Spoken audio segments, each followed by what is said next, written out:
Pro-independence parties secured a solid majority of parliamentary seats in last Sunday's Catalonian parliamentary elections. 72 pro-independence Catalan MPs were elected in elections that were declared to be plebiscitary. On the other hand, Spanish union defenders disregard the Catalan aspirations for independence and the roadmap to sovereignty. The non-dialogue stance of the Spanish government does not make things any easier, and the future looks bleak.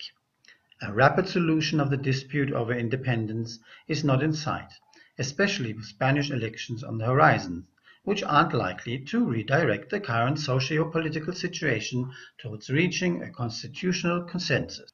The present conflict has come a long way since the unilateral Catalan declaration of sovereignty and the right to decide, which was suspended by the Spanish Constitutional Court in 2013, but not acknowledged by the Catalan Parliament, arguing that the political will of a people cannot be suspended.